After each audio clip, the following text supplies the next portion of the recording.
नमस्कार सगळ्यांना.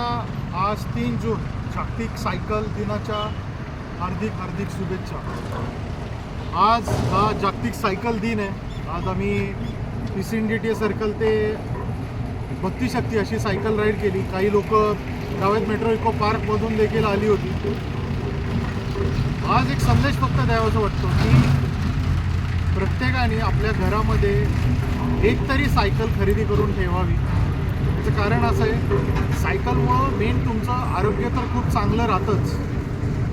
सायकलिंगमुळे तुम्हाला आरोग्याला अनेक फायदे आहेत. दुसरी गोष्ट म्हणजे आज जे काही पेट्रोल डिझेलचे प्राइसिंग वाढलेलं आहे त्यामुळे तुमची आर्थिक बचत देखील होणार आहे. ते पैसे तुम्हाला कुठेतरी चांगल्या कामामध्ये पर्यावरणासाठी किंवा सामाजिक कार्यात खर्च करता येतील. आणि सगळ्यात महत्त्वाची तिसरी गोष्ट म्हणजे ह्या वाहनांमुळं पेट्रोल डिझेल जे आपण वापरतो त्या जीवाश्म इंधनांमुळं जे काही प्रदूषण होतं, जे काही कार्बन फुटप्रिंट होतं आणि त्याच्यामुळं त्या कार्बन उत्सर्जनामुळं जे काही जागतिक तापमान वाढ होती ती कुठेतरी तुम्हाला थांबवता येईल.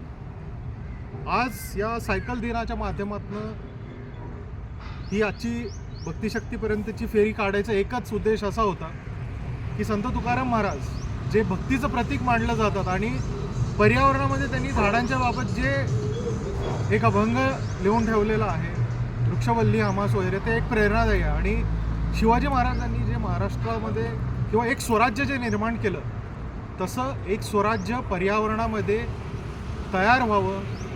ह्या दोन एनर्जी म्हणजे भक्ती ही तुकाराम महाराजांकडनं यावी आणि शक्ती ही शिवाजी महाराजांकडनं व्हावी.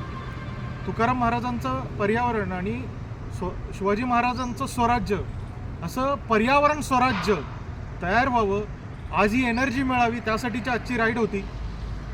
आजच्या दिनाच्या निमित्तानं फक्त सगळ्यांना एक विनंती करावीशी वाटते की आपल्या मुलांना, जी कोणी शाळेत जाणारे असतील किंवा नुकतेच कॉलेज जाणार, त्यांना आपण जो दर रविवारचा सायकल कट्टा सुरू केलेला आहे त्या सायकल कट्ट्यामध्ये सामील करा, जेणेकरून मुलांना सायकलिंगची गोडी लागेल, त्यांना त्याच्याबाबतचं आकर्षण वाटेल, त्यांना त्याचे बेनिफिट्स कळतील आणि लोक, येणारी भावी पिढी ही सायकलिंगकडे आकर्षित होईल.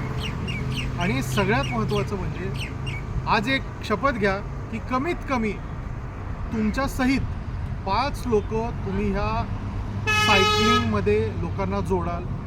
आपल्या पुण्याची आणि पिंपरी चिंचवडची जी सुरुवातीची मूळ ओळख आहे, हे एक सायकलचं शहर मानलं जायचं, ते आज कुठेतरी टू व्हीलरचं प्रदूषणाचं एक माहेरघर झालं आहे. आपल्याला पुण्याला, पिंपरी चिंचवडला हे सायकलचं माहेरघर आणि पर्यावरणाचं माहेरघर, जसं ते आधी शिक्षणासाठीचं माहेरघर मानलं जायचं, तसं करूया. ह्याच नोटवरती हा व्हिडिओ संपवतो. जय हिंद, जय महाराष्ट्र, जय पर्यावरण. सायकल चालवा, पर्यावरण वाचवा. पर्यावरण वाचवा.